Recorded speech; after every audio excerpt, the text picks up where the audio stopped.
Saya mau sharing sedikit tentang tujuan hidup. Dan tujuan hidup itu penting banget buat kalian temukan. Supaya kalian tuh tahu kemana nantinya kalian akan pergi.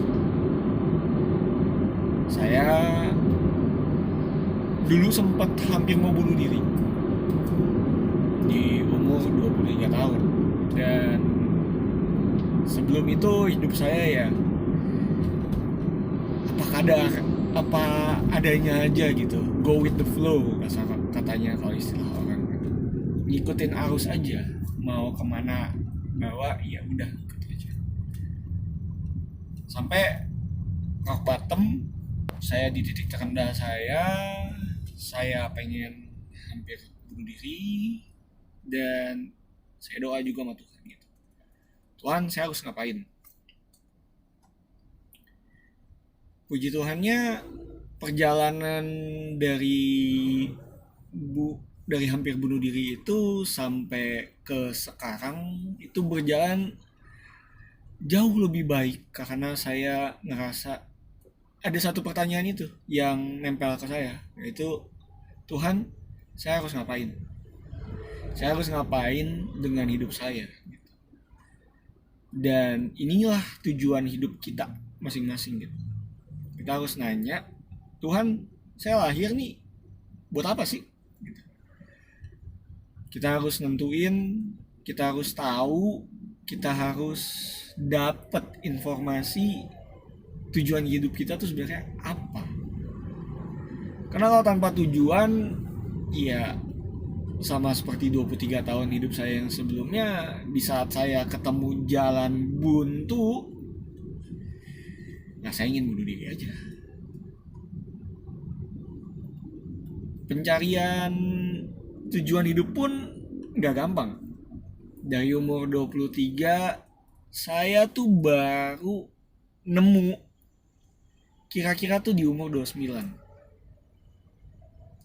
Kondisinya waktu itu udah nikah, lagi jalan pulang, saya ngerasa kosong, ngerasa hampa lagi, ngerasa menyalahkan diri, dan ngerasa waktu itu baru nikah, tapi ngerasa nggak bisa jadi pribadi yang utuh dalam pernikahan.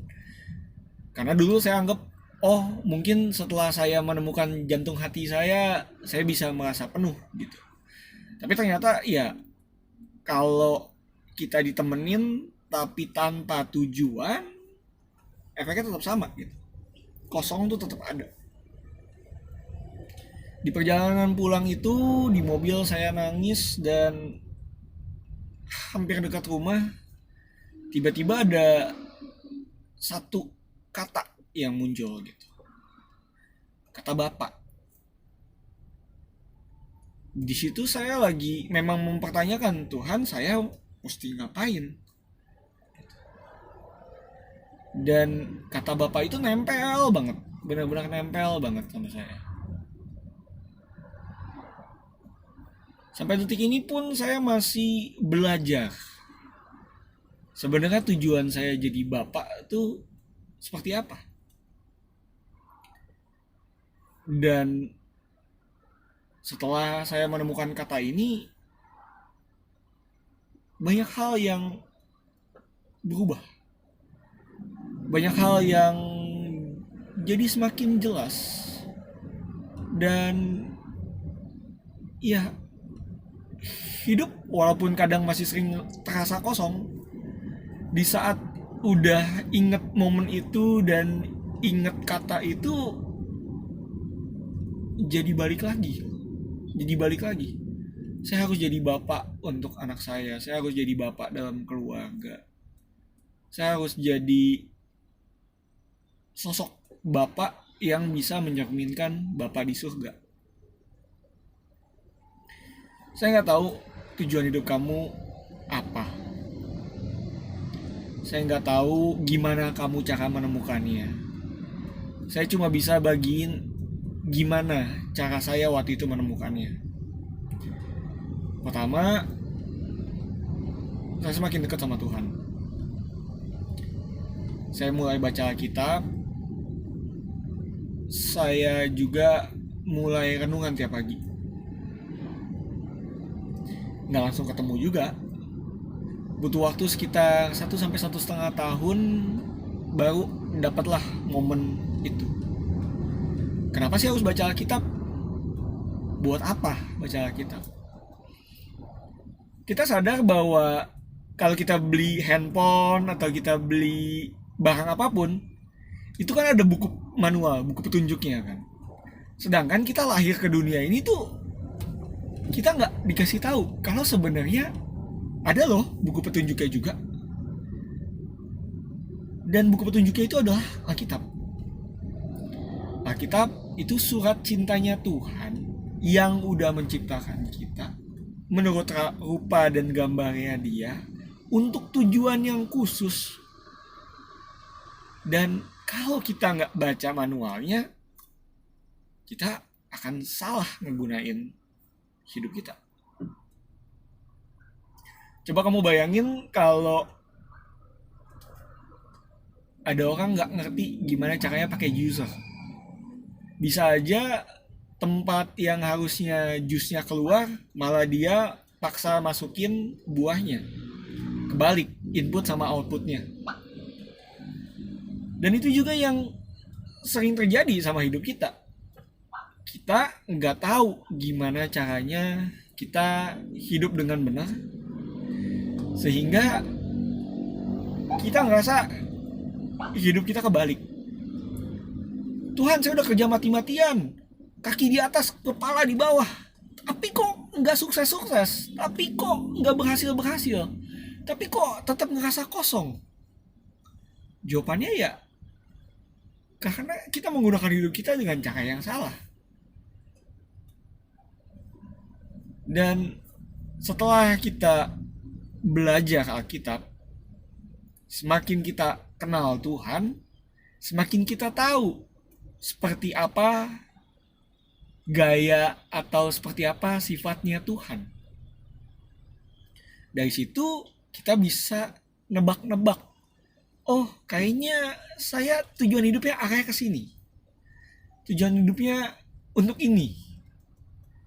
Dan seperti di Alkitab juga udah katakan, mintalah maka kepada kamu akan diberikan. Carilah maka kamu akan menemukan. Ketoklah maka pintu akan dibukakan.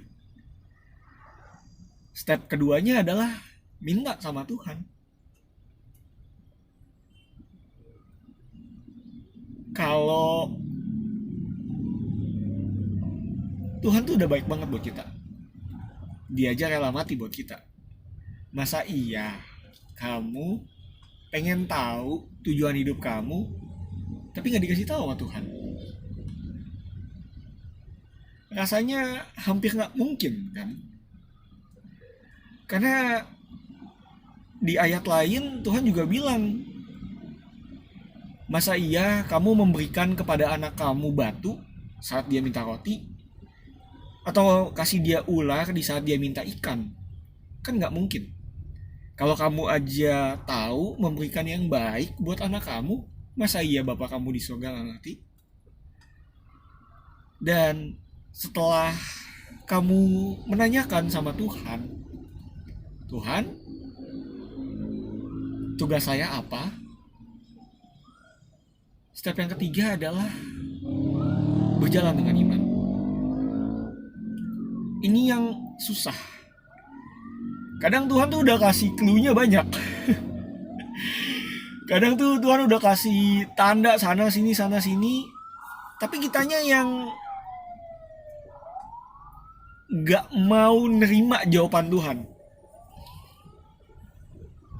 Kalau kalian ada yang pernah nonton film Bruce Almighty yang Jim Carrey mainnya, yang dia jadi Tuhan, itu ada satu scene sebelum dia jadi Tuhan dimana dia minta tanda, lagi naik mobil, terus dia minta tanda, Tuhan minta tanda, terus rambu jalannya langsung ada tanda Tuhan gitu, cahayanya sini, lewat sini, suruh berhenti, stop, terus dia tetap ngebut aja. minta tanda, minta tanda, minta tanda. Ujung-ujungnya nabrak. Duh.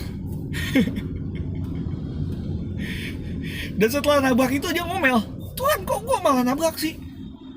Terus di depan matanya dia, di atas kepalanya dia, itu tandanya Tuhan tuh gede banget gitu. Tapi dia tetap aja gak mau nerima tanda dari Tuhan. Makanya penting banget buat kita setelah udah belajar Alkitab, setelah udah nanya sama Tuhan, kalau udah dikasih jawaban, jangan ngeyel ibarat katanya. Jangan, aduh Tuhan tapi kan saya orangnya gak bisa ngomong misalnya. Contohnya kayak saya gitu. Tuhan suruh bikin YouTube. Saya nunda bikin YouTube tuh 8 tahun. Jadi kalau buat kalian yang nunda juga ya saya tahu lah saya seperti apa. 8 tahun saya nunda bikin YouTube. Dan memang melakukan iman tuh susah. Tapi percaya deh, sekali kalian menjalankannya, rasanya tuh fulfilling, gimana ya, penuh gitu, memuaskan. Susah buat digambarin dengan kata-kata, tapi coba deh, coba jalan sama Tuhan, ikutin perintah Dia, ikutin tujuan hidup yang kamu udah temukan dari Tuhan, dan percaya deh, walaupun banyak rintangan, banyak lembah kekelaman yang harus dilewati, tapi pada akhirnya kalian bisa menikmati sesuatu yang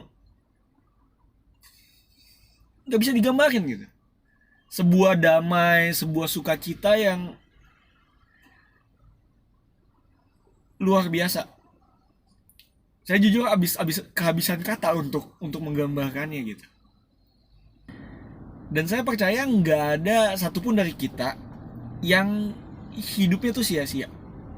Kalau kalian bisa nonton video ini, kalau Tuhan izinkan video ini muncul di halaman kalian, dan kalian nonton video ini sampai hampir 12 menit, nggak mungkin Tuhan nggak punya rencana yang indah buat kalian. Mungkin kalian lagi terpuruk luar biasa, mungkin kalian lagi putus asa, saya juga nggak tahu masalah apa yang menimpa kalian. Tapi percaya deh, rancangan Tuhan itu rancangan damai sejahtera, bukan rancangan kecelakaan. Yeremia 29 ayat 11 tuh. Kalian pegang janji itu. Bahkan kalau perlu kalian tagih sama Tuhan. Tuhan katanya damai sejahtera, kok begini? Minta Tuhan bukain mata kita di saat kita ngadepin masalah. Dan di saat kita bersyukur dan dibukakan matanya sama Tuhan, damai sejahtera luar biasa akan ada dalam hati kita. Semoga kalian yang nonton video ini sampai sekarang bisa nemuin tujuan hidup kalian juga dan menjalankan hidup kalian 110%. Saya percaya kalian pasti bisa, walaupun perjalanannya panjang, mungkin ngabisin bertahun-tahun seperti saya, mungkin juga dalam waktu 1 bulan hidup kalian bisa berubah, saya nggak tahu. Tapi yang saya tahu cuma waktu Tuhan pasti yang terbaik. Semoga kalian terberkati lewat video ini. Nama saya Eskal Wijaya. Tuhan Yesus memberkati. Bye.